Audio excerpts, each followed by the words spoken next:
nos pide calcular el máximo valor de P que admite la estructura, que es esta que está acá, considerando la teoría de 3K, máxima tensión tangencial.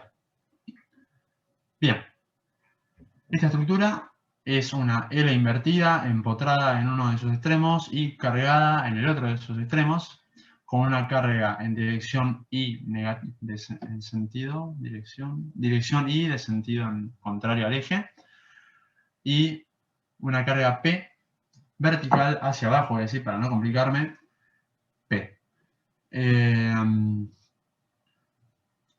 Bien, tenemos una sección circular maciza, como bien dijo Felipe, de 10 centímetros de diámetro. El acero es F24, eso quiere decir, de esto sale que la tensión de fluencia de ese acero es 24 kN por centímetro cuadrado. A partir de la aplicación de determinado coeficiente de seguridad, de acuerdo a lo que ven en seguridad estructural y que tanto le gusta a Agustín, decimos que obtenemos un sigma admisible que va a ser de 15 kN por centímetro cuadrado. A partir de los datos que tenemos, en realidad del diámetro, podemos obtener estos datos que nos interesan para calcular tensiones según los distintos esfuerzos que tengamos: área, momento de inercia y momento de inercia polar. Ahora bien, ¿cómo es el procedimiento que yo voy a seguir para resolver este ejercicio? Bueno, en primer lugar, si yo quiero hablar de tensiones, tengo que saber cuáles son esas tensiones. Entonces, lo primero que voy a hacer es determinar un montón de sigma y j, las voy a llamar, para no hacer diferencia entre tensiones transversales y normales. Si I es distinto de j, va a ser una tensión transversal. Y las voy a expresar como función de P. ¿Por qué como función de P? Porque justamente es la incógnita, wow, qué mal que se ve eso, del problema. Una vez definidas esas tensiones IJ en función de P, ¿qué voy a hacer? Bueno, voy a decir que ese sigma IJ tiene que ser menor o igual, no. De acuerdo a una determinada teoría, es decir, un sigma, en este caso que es 3K, que depende del sigma IJ, tiene que ser menor o igual a mi sigma admisible. Eso va a ser, a grandes rasgos, el procedimiento que voy a seguir en este ejercicio. ¿Ok? Me quedó muy fea. Entonces, para hacer esto, ¿qué tengo que hacer? Lo primero que tengo que hacer siempre, o casi siempre, no, mentira, siempre, es obtener diagrama de características. Y bueno, si tengo esta estructura de acá, ya voy a asumir que esto más o menos lo saben hacer. Entonces, si quiero obtener mi diagrama de fuerzas normales, sé que la barra horizontal no tiene fuerza normal, porque no hay ninguna carga aplicada en el eje X, pero sí mi barra vertical con un valor de P negativo, una carga de un esfuerzo normal de compresión, voy a tener algo como esto. Después, si quiero obtener el QI, el corte en I, si veo la barra horizontal, veo que tengo esta carga 2P con dirección contraria, con sentido contrario al eje Y que planteé. Entonces voy a dibujar en el plano de mis cargas, es decir, en el plano XY, una carga, un diagrama de esfuerzo de corte constante a lo largo de toda la barra horizontal. Ese es mi plano XY, y este dibujar la carga, el diagrama de esfuerzo de corte de 2P negativo. Y de igual forma, en la barra vertical pasa exactamente lo mismo. Tengo un esfuerzo de corte negativo de valor 2P, dibujado en el nuevo plano XY, que es este que está acá. Ahora bien, si quiero pasar a QZ, voy a hacer exactamente lo mismo, pero dibujando en el plano XZ, que es un poco más cómodo. En la barra horizontal voy a tener solamente P, que me genera un corte en Z, positivo, porque sigue la dirección del eje. Entonces voy a tener eso que muestro ahí, y en la barra vertical no tengo ninguna carga en el eje de Z, tengo solo en el eje Y y en el eje X, según esta terna. Entonces mi corte en Z va a ser nulo.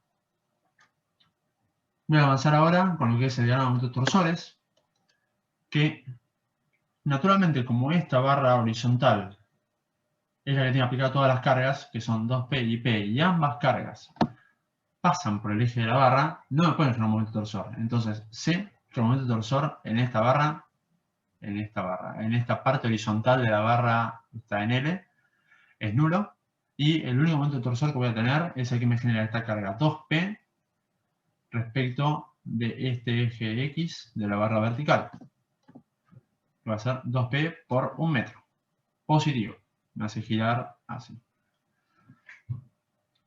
Luego, si yo estoy acá arriba, dibujé corte en I, acá abajo, ¿qué momento voy a dibujar? ¿Momento en I o momento en Z? ¿Y por qué? Momento en Z. Momento en Z, ¿y por qué? Lo que está relacionado por las relaciones constitutivas. Las relaciones diferenciales. Sí, sí, sí. Perfecto. Si te doy la palabra de repaso, no pasa nada, entiendo. Bien, entonces, como bien dijo Alejandro, voy a trazar mi diagrama de momentos en Z, porque está relacionada con mi diagrama de corte en I. Y si mi corte en I fue en todo momento constante, ¿qué forma van a tener los diagramas de momento en Z? Genial. Genial, perfecto. Sé que esto tal vez ya es un poco trivial, pero prefiero preguntarlo más que nada para hacerlos participar un poco y no se aburran de escucharme todo el tiempo. ¿En qué plano voy a dibujar el momento en Z? En el XY. En el X y en el corte. Es el plano de las cargas, el plano en el que se forma de acuerdo a esas cargas, o como quieran verlo. Entonces voy a tener que dibujar un triángulo en la barra horizontal que va a arrancar en 0 y va a terminar en algo así como 2P por 1 metro, que está acá. Acuérdense que por más que no se ve tanto, tengo mi Y acá y mi X acá y estoy dibujando en ese plano, por eso parece un triángulo digamos, no sé, como que acá tengo un máximo, pero en realidad no. Ojo con eso, el máximo está acá, es este. Bien, y después quiero dibujar mi diagrama de momentos en la barra vertical y de vuelta va a ser triangular arrancando en 0 porque es generado por P. Sí, P. ¿Por qué? Por 2P. Por 2P. Es generado por 2P. Ah, claro, es en Z. De esta forma. ¿Estamos de acuerdo? Ok, Sí. perfecto. Bien, 6P por metro. ¿Por qué? Porque tengo 2P por... Opa. No es tan fácil como dijo Felipe, ¿eh? Es mentira. Por esta distancia, este brazo de palanca. ¿Ok? Bien. Ahora bien, si a QI lo emparejé con MZ, no les voy a contar, a QZ lo voy a emparejar con MI. Y como QZ en la barra horizontal es uniforme, constante, uniforme, en la barra horizontal MI va a ser lineal. ¿Y en qué plano voy a dibujar? En el mismo plano que dibujé el corte en Z. ¿Qué plano es? El plano XZ, el que es más fácil de dibujar, el plano de la hoja. Entonces, me va a quedar algo como esto. Y en la barra vertical, ¿qué voy a tener? Bueno, voy a tener un momento constante de también P por 1 metro. ¿Constante por qué? Porque el corte en Z es nulo. Entonces, la derivada del momento en Z es nula, entonces tiene que ser no constante uniforme el diagrama.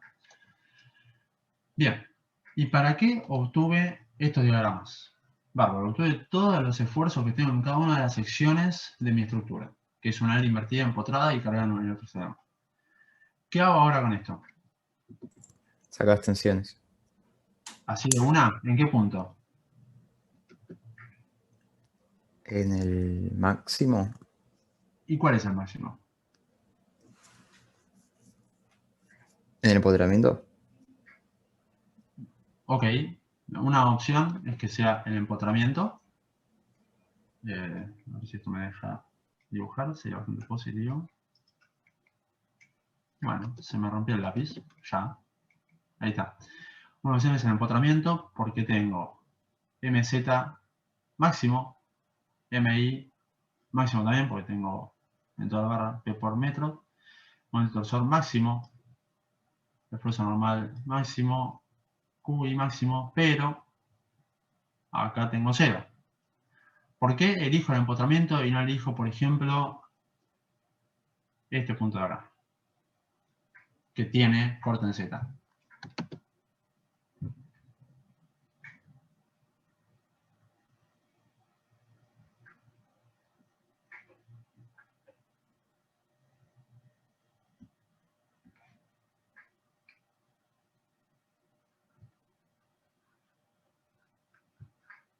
Tiene mucho menos momento en Z. Ok, estamos de acuerdo que tiene mucho menos momento en Z, tiene 1/3 del momento en Z, eso es correcto. ¿Qué más? Ahí me dijeron por el chat, espera que estoy manejando como 3 modos al mismo tiempo y me confundo. Bien, ahí Cintia dice, sugiere o hace una pregunta, no sé bien qué es, dice, ¿porque las tensiones por corte son pequeñas? Bueno, eso me gusta bastante. Las tensiones tangenciales que se generan por los esfuerzos de corte suelen ser mucho más pequeñas que las generadas por MZ, por un momento flexor, cualquiera. Entonces, si tengo un lugar en donde tengo mucho momento flexor, pero poco corte, me quedo con el lugar en general de, o para los elementos que estamos analizando, de máximo momento. Además, un detalle que no es menor, es que en este punto de acá no tengo normal, pero tampoco tengo momento torsor. Y el momento torsor sí puede molestar. El momento torsor, dependiendo del tipo de sección que tenga, recuerden que depende de las distintas teorías y todo, me puede dar tensiones tangenciales muy grandes. Entonces, bueno, ahí ya tenemos 2 cosas de las cuales agarrarnos, o 3. En el empotramiento tengo el máximo momento flexor, tengo el máximo momento torsor, tengo el máximo esfuerzo normal. En ese punto tengo solo el corte máximo en Z, que no me genera muchas tensiones tangenciales, entonces vamos a afirmar que efectivamente el punto de máximas tensiones, o el que yo voy a lograr todo, va a ser el empotramiento. Entonces voy a tener una normal que va a ser menos P de compresión, voy a tener un corte en I que va a ser menos 2P, que es este que está acá. Voy a tener un momento torsor de 2P por metro, que ahí lo dibujé, con signo y todo. Un momento en Z de menos 6P por metro y un momento en I de menos P por metro. Maravilloso. Y ahora de cada una de estas solicitaciones voy a obtener las tensiones. Los diagramas de tensiones para esa sección. Empecemos con el corte en I. ¿Y con qué teoría calculaba las tensiones tangenciales debidas al corte? Ya sea en I o en Z. Juravsky. Y Juravsky me decía, voy a volver atrás, que las tensiones tangenciales dependían del corte, es decir... Cristian, ¿podrías volver un segundo para atrás, por favor? Decime. Ahí está. Gracias. Ah, ¿tenés que copiar algo? Sí. Ok, Está. ¿alguien le falta copiar algo?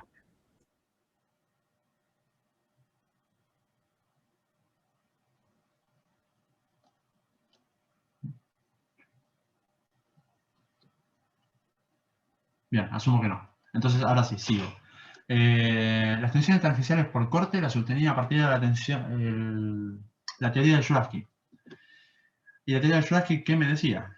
Me decía que tau era igual a Q por S sobre JB, o quiero ser un buen ingeniero, o quiero ser un ingeniero bueno, que no es lo mismo. Bien, cualquiera de estas es lo mismo, ¿no? Estoy hablando del corte por el momento estático sobre el momento de inercia respecto del diferencial de momento que se me genera. Uy, no me digas, eso borró. Acá está. El momento de inercia que se me genera por el diferencial de momento generado por ese corte, por el espesor que estoy considerando. Ahora bien, ¿Cómo calculo el momento estático y B en una sección circular maciza o en una sección circular hueca? No es tan trivial. Cuando teníamos una sección, por ejemplo, qué sé yo, algo como esto, íbamos avanzando por partes, no sé, por ejemplo, qué sé yo, cortábamos acá, cortábamos acá, cortábamos acá y en algún otro lado. Si quieren lo hago doble T para que sea más lindo. No me digas.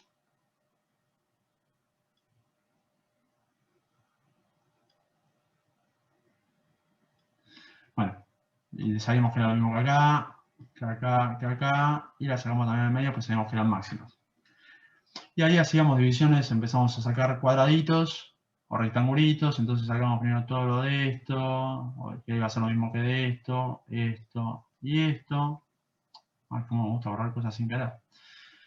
Después íbamos a agarrar y hacer todo esto que está acá, que iba a ser lo mismo que todo esto que está acá.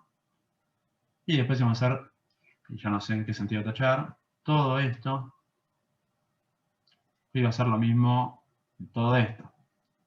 Y así sacamos el momento estático. Pero en las secciones circulares, macizas o huecas, voy a borrar este cachivache que hice primero. En las secciones circulares, macizas o huecas, tengo que avanzar de alguna otra forma. Y lo que voy a hacer es ir avanzando de a arcos de esa circunferencia.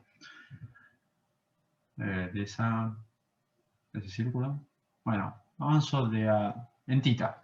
Tengo que hacer un cambio de variables, tengo que pasar mis ejes Z e Y a tita R, entonces voy avanzando en ambos sentidos y voy barriendo todos los ángulos hasta llegar al máximo, que es el que verdaderamente me va a interesar. Por suerte, eso está en tablas y tenemos ese dato del momento estático de media sección circular. Si no, sería un vuelo calcularlo. Mentira, hay una expresión sencilla para obtenerlo, que es esta que está acá.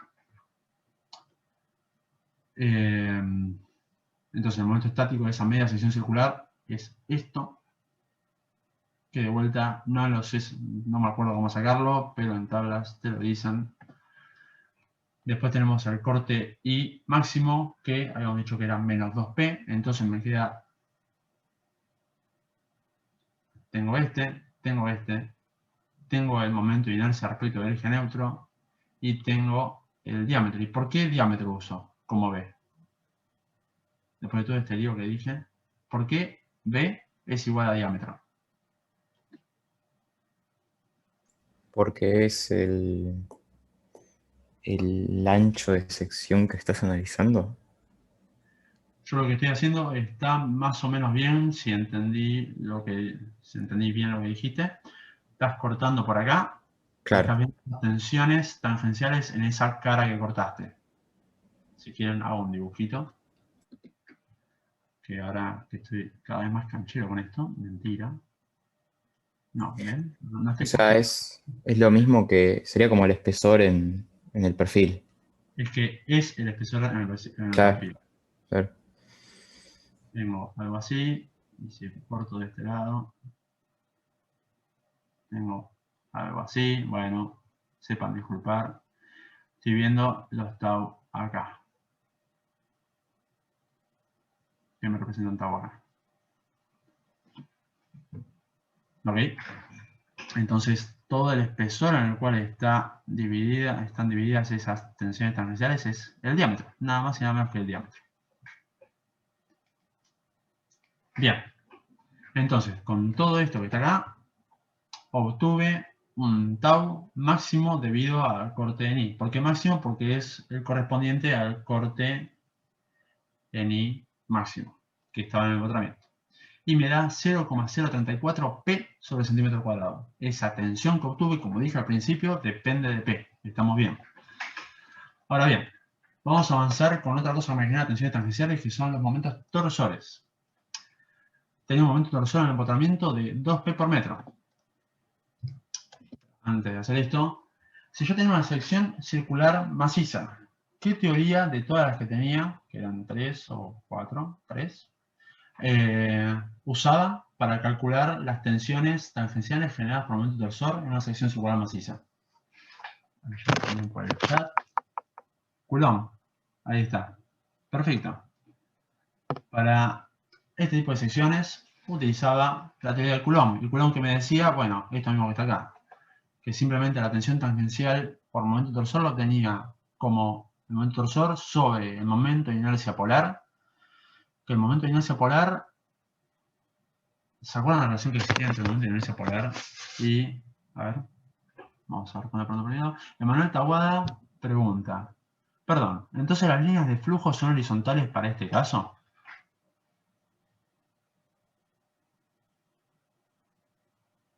¿De qué me estás hablando, Emanuel? ¿De corte?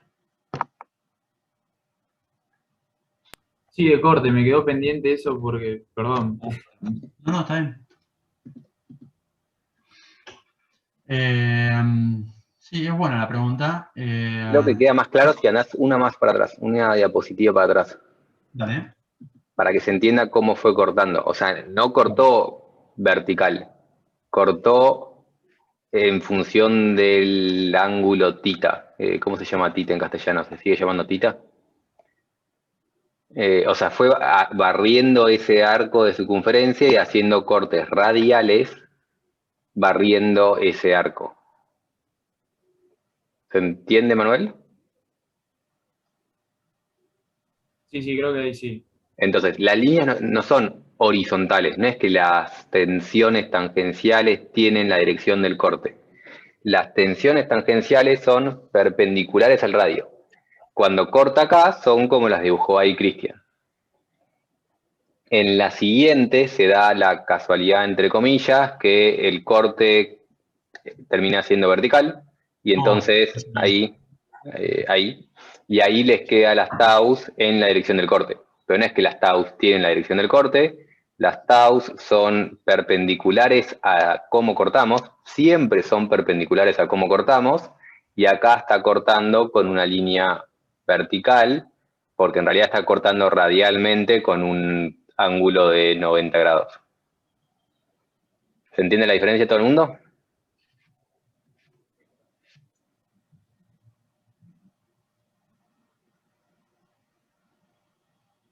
Yo entendí. Bien. Una persona, por lo menos. Les dejo picando, no sé si nadie le está molestando, que está cortando un ancho que es gigante. O sea, el diámetro entero está cortando. Y habíamos dicho en un momento de Juravsky que los espesores que cortábamos eran pequeños.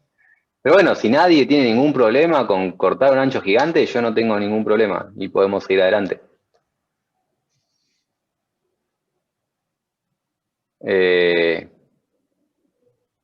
Vamos a dejarlo, sigue adelante. Si alguien tiene la curiosidad, le puede preguntar después en el intervalo, en las mesas a sus ayudantes.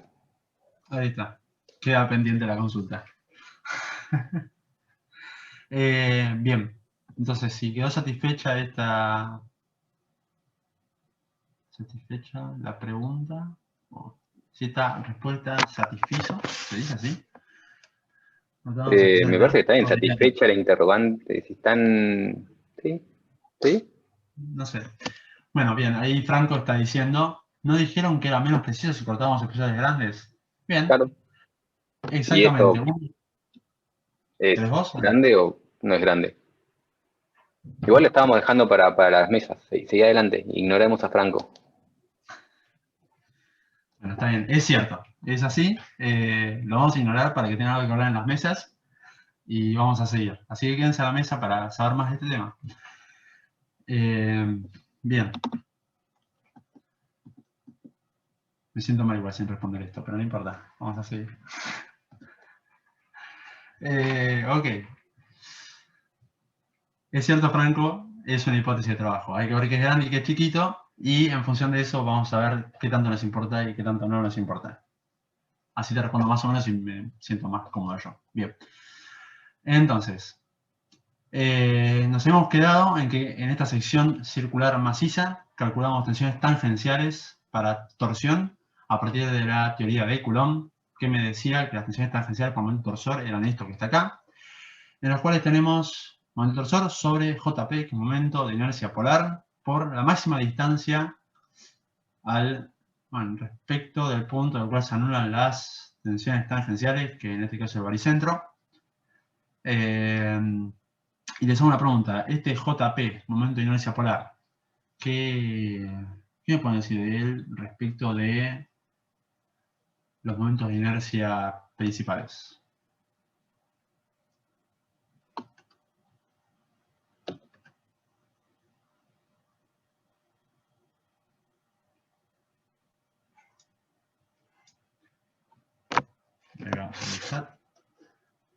Es el doble de los principales.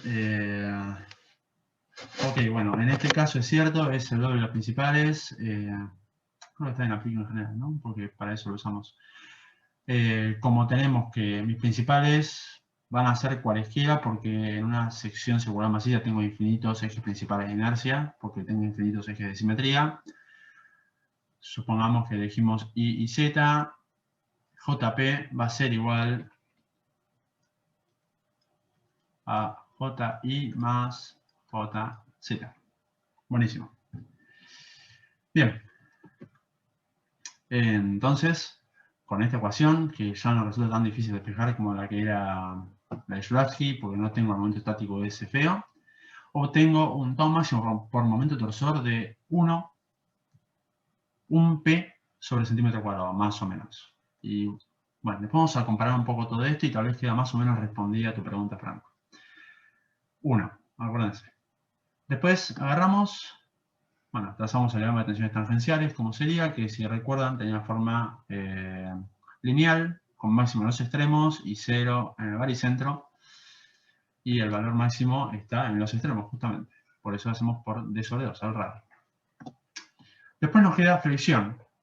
¿Qué tipo de fricción tenemos en este caso? Vamos a empezar. Fricción. Pregunta. ¿Simple o compuesta?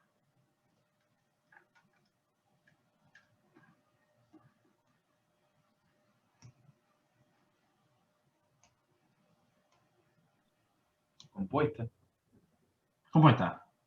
porque tengo normal. Bien.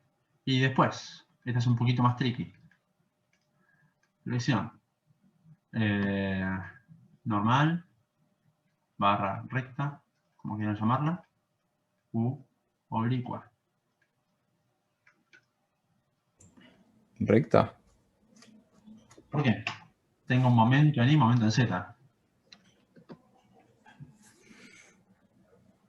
Sí, pero...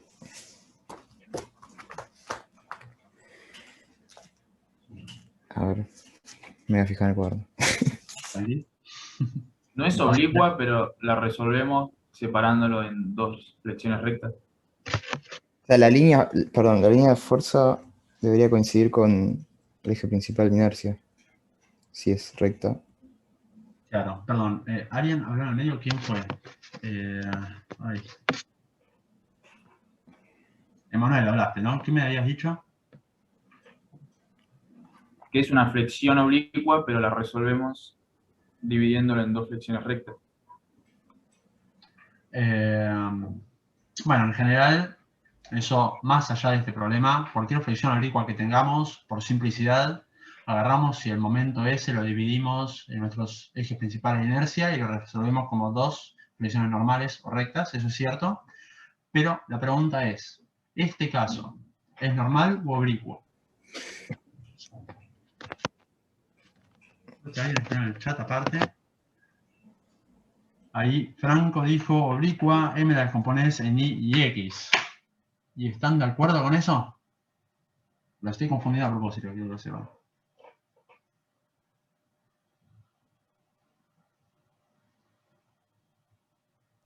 Si tengo infinitos ejes de simetría, ¿no puedo considerar que es solamente una flexión recta girando los ejes?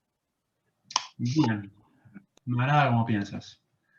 Si agarramos y estos dos los llevamos a hacer un solo vector M total, flexor total, y defino, qué mal que va a salir esto. Una Sí. línea de... Sí, es oblicua. Ay. Esperan, defino esto que está acá. ¿Eso qué es? Esa línea que dibujé medio mal, ¿qué es? Esto. La línea de La fuerza. línea de fuerza. Línea de fuerza. Ay, Dios. Esperen que me acomodo de vuelta. Línea de fuerza. Bien. ¿Y esa línea de fuerza es un eje principal de inercia? Sí. Sí. Entonces, si la línea de fuerza es un eje principal de inercia, el eje neutro, ¿qué va a ser? Otro eje principal de inercia.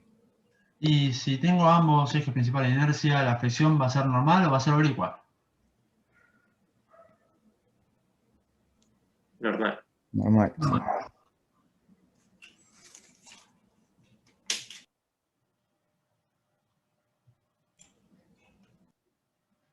Medio confuso verlo con círculos.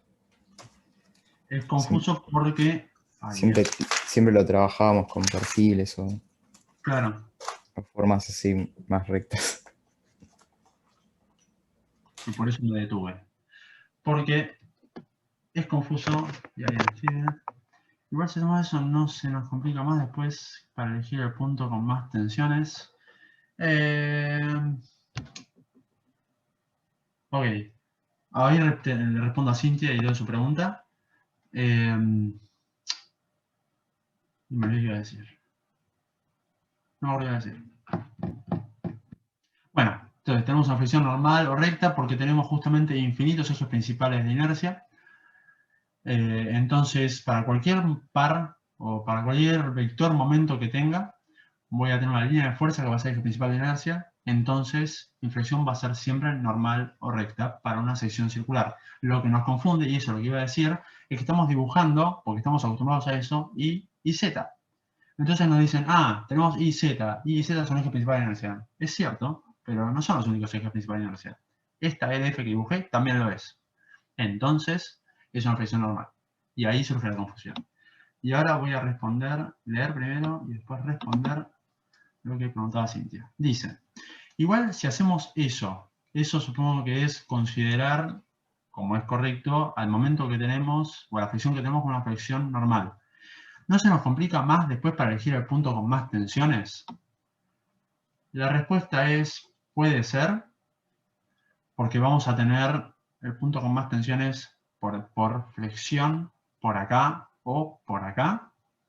Y después para sumar las tensiones tangenciales por corte sobre todo, por torsión no es tan complicado porque es este mismo diagrama, que está en gris para todos los diámetros. El problema va a ser calcular estas tensiones tangenciales, pero ya vamos a ver cómo lo salvamos eso. Pero está bien la calculación. Ahora lo vemos. Voy a tener que borrar un poco todo esto, creo. A ver. Hago un comentario simplemente para reiterar.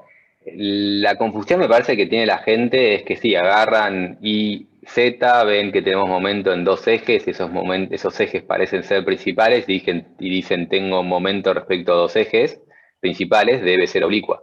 Eso no es la definición de flexión oblicua. La definición de flexión oblicua es cuando la línea de fuerza no es un eje principal. No es si tengo o no tengo dos ejes con momento. Lo único que hay que ver es la línea de fuerza. La línea de fuerza es un eje principal, entonces es normal. La línea de fuerza no es un eje principal, entonces es oblicua. O sea, pasa por ver la línea de fuerza y o el eje neutro, es lo mismo, y ver si esas cosas son principales o no. Si esas cosas son principales, entonces es flexión normal. Vean simplemente eso. Y de hecho, asumo que lo vas a ver después, pero no entiendo exactamente por qué Cintia cree que es más difícil y complica elegir el punto con más tensión. Aclaro por las dudas, no lo va a hacer Cristian porque es más complicado, no porque esté mal, sino porque es más complicado. No va a calcularlo con MI y MZ, pero ustedes pueden calcularlo con MI y MZ. Son ejes principales, y si es un eje principal, están autorizados a usarlos. Pero te vas a complicar la vida si usas MI y MZ. No es que no podés, pero vas a hacer dos cosas que después tenés que sumar de cierta manera, y probablemente lleve a confundirte el hecho de tomarlo por separado. No sé exactamente por qué crees o por qué también Cristian dijo que se complica.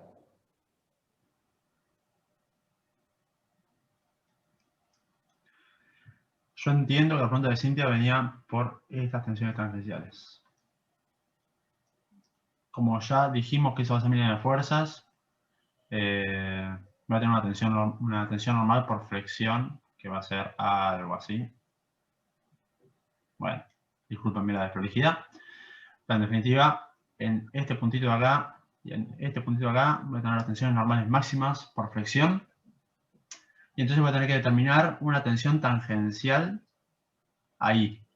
Sí, te lo entiendo perfectamente, pero si tomás MI y MZ, también tenés problemas en determinar cuál es el punto con mayor tensión.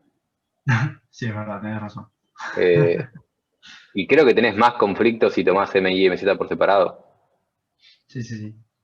O sea, nunca es trivial, casi nunca es trivial esa respuesta cuando tenés más de un momento y corte todo mezclado. Lo tenés que pensar, pero siempre es complicado. No sé exactamente por qué sería más o menos complicado el hecho de darle separar MI y MZ. ¿Todo el mundo sigue la conversación que estoy teniendo con Cristian? ¿Qué tal, Cristian? Podemos robar chistes de Luthiers de paso. La clase esta no debería ser un monólogo de Cristian, ni debería ser un biólogo entre nosotros dos. Estaría bueno que participen. Se entiende. Perfecto, A los gracias, Juan. Pero bueno, piensen líneas de fuerzas y ejes principales, no piensen eje Y, eje Z. El IZ lo eligieron porque pintó, no era significativo para el perfil. Claro, quizás nos resultaba un poco difícil verlo por lo que dije antes, de que como es circular, no es que nunca lo habíamos visto, lo vimos en la teórica, pero la mayoría de los problemas eran con perfiles, y como es todo simétrico, como acabas de decir, quizás cuesta verlo un poco, pero se entendió. Sí, igual me parece que lo que cuesta mucho en esta etapa en general es que la gente está acostumbrada a dividir en vertical y horizontal.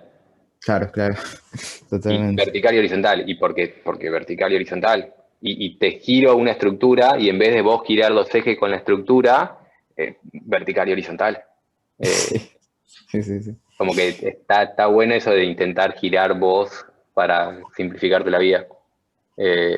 Pasa siempre que hago un ejercicio y en vez de ponerte dos fuerzas horizontales y verticales, te pongo única fuerza con el eje girado. Es lo mismo, es técnicamente lo mismo, pero por una razón, un eje girado con una carga así te complica más la vida que un eje así con dos cargas distintas. Está bueno eso, practicar para perder esta visión de vertical y horizontal. Giremos la cabeza o giremos la hoja. Así no tenemos tortícolis. Cristian, continúa. Sí. Bien. ¿Dónde había quedado? Bueno, ya habíamos llegado a la conclusión de que era una flexión compuesta simple o normal, como quieran llamarla, y a partir de eso, no, cualquier cosa dije. Flexión compuesta, normal o recta, ahí está. Bien, y con esto vamos a agarrar y vamos a calcular, en primer lugar, el momento flector, que sale de sumar los módulos del MI y el MZ, de esta forma. Y obtenemos el momento flector total, que era el vector que ya he dibujado antes, en función de P, todo en función de P, como dije al principio. Tiene una dirección más o menos como esa, y lo que decía antes Felipe, lo giro un poquito y veo que esto es lo mismo que decir que Y pasa así y Z es así. Es exactamente igual porque la sección no cambia en absoluto. Si yo giro todo, va a seguir siendo lo mismo a los fines del momento flector. Bien, voy a tener entonces un diagrama de tensiones como el que yo intenté dibujar antes, que acá está mucho más prolijo, obviamente, y las tensiones máximas debidas al momento flexor, que van a ser tensiones normales, salen de esta expresión que ya conocemos todos, que es el momento flector sobre el momento de inercia por la distancia máxima al baricentro, y al baricentro porque estoy viendo solo una flexión, estoy viendo solo la parte de flexión, sin considerar la normal todavía. Y eso me da un valor de 6,20 P sobre centímetros cuadrados. De vuelta tengo una tensión dependiente de P, que es lo que quería. Acuérdense que yo dije al principio, y lo repito, que sigma IJ iba a ser igual a una función de P. Y lo estoy logrando. Después me queda determinar el sigma en X debido a la normal. Y eso sería solamente haciendo la división entre normal y el área de la sección. Y el diagrama de tensiones normales debidas a normal era uniforme en toda la sección, entonces era un rectangulito, todo negativo porque está comprimido. Y tengo una tensión normal debido a esfuerzo axial normal, para la redundancia, de menos 0.0127 P sobre centímetro cuadrado. Acá ya empezamos a ver un poco la diferencia de valores que estamos teniendo, ¿no? Esto es menos de la centésima parte de esto. Esto es la sexta parte de esto. Y si se acuerdan, ahora vamos a ver qué pasaba con el corte. Primero vamos a trazar un diagrama de tensiones normales total, uniendo tanto flexión como axial. Y llevamos algo como lo que está ahí. Está redondeado, muy redondeado. Y tenemos que preguntarnos, ¿cuál es el punto más peligroso? Y acá, medio que vamos a responder algunas preguntas que fueron surgiendo. Por ejemplo, Franco había preguntado, y lo voy a tener respondiendo del todo, ¿por qué podía en este caso decir que cortar por todo esto, que eran 10 centímetros, iba a estar bien? Bueno, Juravsky era una teoría, es una teoría que contiene hipótesis, y a partir de una de esas hipótesis era decir que había especiales pequeños. ¿Por qué? Porque yo estaba tomando la tensión media en todo lo que yo cortara de las tensiones tangenciales. O sea, yo representaba las tensiones medias. Ahora bien, estoy hablando de una tensión media de 0,034 P sobre centímetro cuadrado. ¿Cuánto me representa esto respecto de 6? Estoy hablando de esto sobre 200, ¿no? Bueno, convengamos que no es demasiado. Entonces, puedo permitirme un error relativamente grande en el cálculo de esta tensión. No se va a morir nadie, no va a pasar nada. Y después, Cintia decía, ¿qué pasa más allá de que es cierto que decía Felipe? Claro, yo voy a tener el mismo problema para calcular esta tensión tau acá si lo hago haciendo los cálculos de tensión por momento flector con este o con las dos divisiones, o sea, con momento en Z y momento en Y. Cristian, Sí. perdón, eso que acabas de decir del tau, Sí. es también lo que hablabas antes, ¿no? Cuando hiciste los diagramas, de que tomamos en el empotramiento porque las tensiones debidas a corte en I eran Creo que eran, pero sí. chicas, o sea, es por eso. Claro, viene todo de la mano, digamos. Ok. Lo que voy a tener es que las tensiones por corte van a ser muchísimo más bajas. Ok, Y gracias ok. por mencionar, porque me había olvidado, las tensiones por corte van a ser muchísimo más bajas que las tensiones que yo pueda llegar a tener por flexión o por torsión, por los momentos. Entonces, siempre me voy a agarrar de los lugares en los que tenga los mayores momentos. Bueno, siempre no, en general, depende del tipo de elemento estructural que está hablando, pero en barras va a pasar siempre esto. Y aún más si estoy en un perfil abierto, tal vez en un torsor juega un papel todavía más importante, porque acuérdense que, por ejemplo, un IPN no aguantaba mucha torsión. Pero bueno, sí, venía todo por ahí. Entonces, ahí medio que me echamos todo, ¿no? En cuanto a lo que decía Cintia, que iba a ser difícil después mezclar todo, yo me voy a quedar con lo que me quedé pensando yo, que también es válido si hacemos el cálculo con Z y MI, es válido para ambos casos. ¿Cuánto va a ser esta tensión tangencial que tenga acá? Si esto es 0,034, que es el máximo, eso que tengo acá, o acá, va a ser lo mismo. ¿Cuánto va a valer?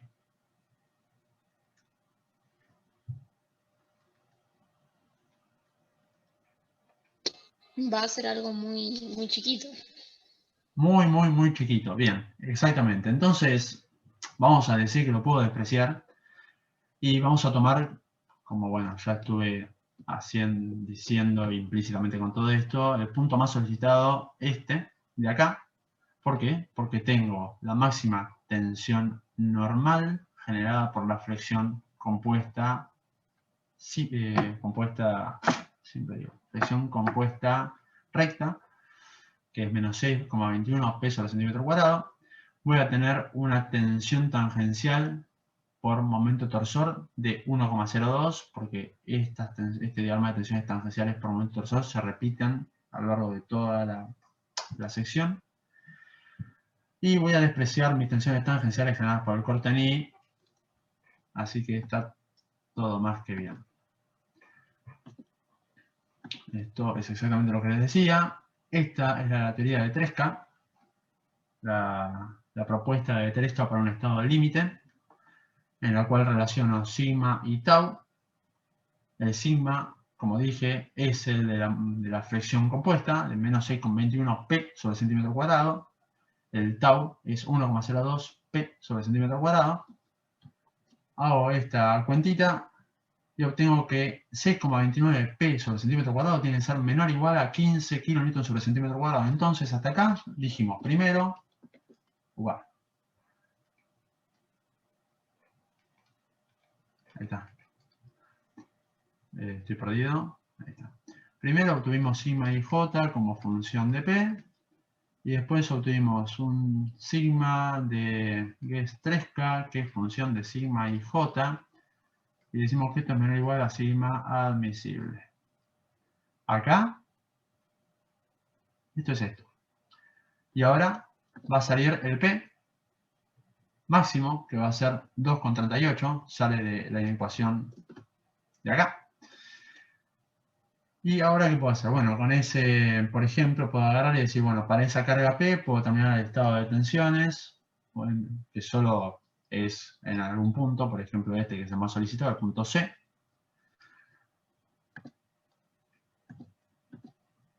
Y voy a obtener un sigma, una tensión normal de menos 14,78 kN por centímetro cuadrado, un tau que va a ser de 2,43 kN por centímetro cuadrado, y este va a ser mi tensor de tensiones, que, como dijimos antes, como estamos en barras, va a dar como resultado un estado ¿de qué tipo? ¿Simple, doble o triple? ¿Doble? Doble, perfecto. Estas tau, de alguna forma las voy a poder alinear para llegar a un, bueno, va a ser sigma i, o bueno, sigma z, bueno, depende de lo que, cómo esté todo, pero en definitiva voy a poder obtener directamente dos autovectores y dos autovalores, en realidad dos autovalores distintos de cero para este tensor de tensiones. Y ya así queda resuelto el problema. Si no hay dudas, se viene el intervalo para mi satisfacción.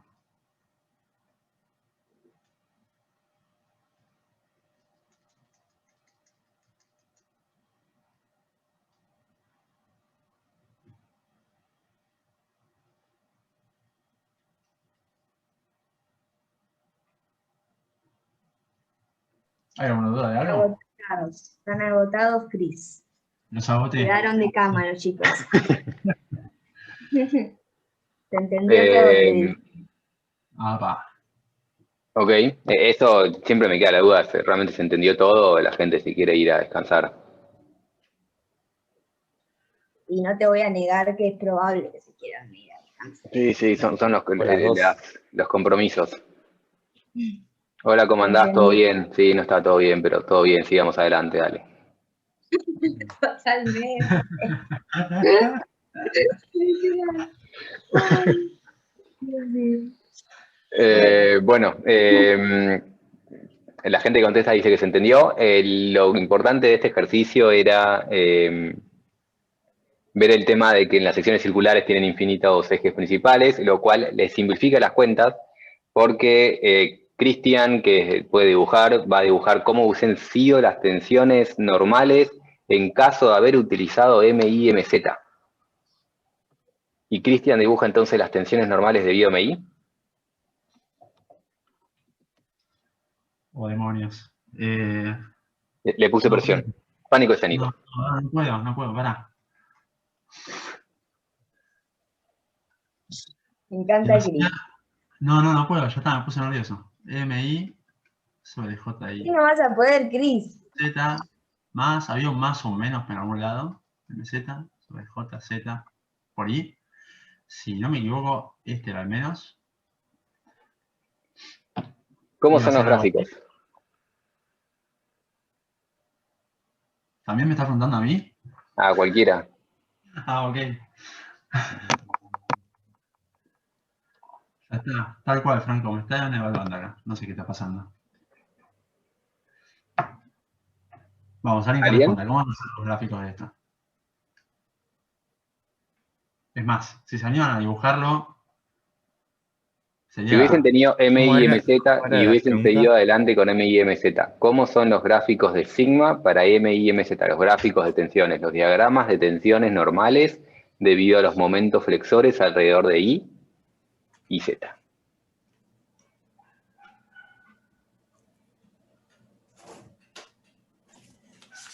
Así, pero uno vertical y uno horizontal. Lineales, asumo que es así, pero uno vertical, o sea, no me acuerdo los signos, me juego que esto... Me juego. ¿Cómo era esto? Tuc, tuc. Acá tenías tracción, acá tenías compresión, algo así. Y en el otro caso tenías tracción abajo, no, compresión abajo, ¿estoy haciendo bien? a la izquierda tenés... Está bien, sí, sí. tracción, Sí, compresión abajo. abajo. Y en este caso tenemos compresión de este lado y tracción de este, si no me equivoco. Eso debería haber sido simétrico, así que suelto un termo y voy de vuelta. Y esto es menos más, ¿estoy bien? Izquierda, Creo que no, al revés. sí. Es al revés, correcto. Y el de arriba creo que también. No, el de arriba para mí está bien. El de arriba creo que está bien. Sí. Sí, estamos bien. Sí, y la otra manera de ver que estamos bien es que este signo seguro está bien porque está chequeado y coincide con lo que estamos haciendo nosotros. Ahora, lo que pasa con esto es que la gente va a estar tentada de agarrar este sigma debido a ese momento en I y este sigma debido a ese momento en Z, los máximos sigmas, y decir que el sigma max es igual al sigma max debido a MI más el sigma max debido a MZ. La gente va a estar tentada a hacer eso. ¿Pero eso está bien? Falta el corte. Perdón, el normal. Sí, pero es muy chiquito el normal. Entonces, para esto que está haciendo Felipe... ¿Qué lo ponemos? ¿Eso está bien? Bueno. No. No. Porque eso te daría un punto por ahí que no existe. No existe un punto que tenga la suma de esas cosas. Entonces, ¿cómo calculás el sigma, la tensión normal máxima debido a estas cosas? ¿Tenemos que empezar a sumar funciones y derivar para buscar un máximo? Claramente no. La respuesta es, por esto es que no es conveniente hacer MI y MZ. No es solo que estás haciendo dos cuentas, no es que está mal, está bien, es hacer una cuenta más. El problema es cómo encontrás el máximo. No es fácil encontrar el máximo si trabajás con los ejes Y y Z por separado. En cambio, al componerlo, queda el gráfico que habíamos hecho antes, que es esta cosa de acá. Y viendo ese diagrama, es claro cuánto es el máximo, el 14,78 de la derecha, y es claro cuál es el punto que tiene la máxima tensión normal. Al hacer un único momento, es mucho más fácil de trabajar. Entonces no es que fue un capricho para ahorrarse una cuenta, ni que estaba mal usar I, Z. Es conveniente porque si no, es difícil encontrar el máximo. Esto pasaba varias veces en los exámenes cuando no lo dábamos explícitamente en un ejercicio en el pizarrón, y una única vez en la vida alguien me hizo ese intento de sumar las funciones y buscar un máximo, y lo encontró. Pero claramente no es el camino eficiente. No está mal, pero no era eficiente. Esto recuérdenlo porque no es el único caso que pasa que los máximos no coinciden. O sea, no es solo en la sección circular. Cuando están en una sección no doblemente simétrica, o sea, una T, en una T tampoco te pueden coincidir los máximos. Entonces no sumen máximos ciegamente. Tienen que componerlos, hacer el diagrama de tensiones totales, y después de tener el diagrama de tensiones totales buscan la tensión máxima. En el caso de secciones circulares hicieron esto de componerlos. En caso de tener un perfil T, el perfil T tiene direcciones principales, usan las direcciones principales, lo calculan en direcciones principales y después calculan el diagrama de tensiones normales totales para ahí ver cuál es la máxima. No sumen máximos por separado.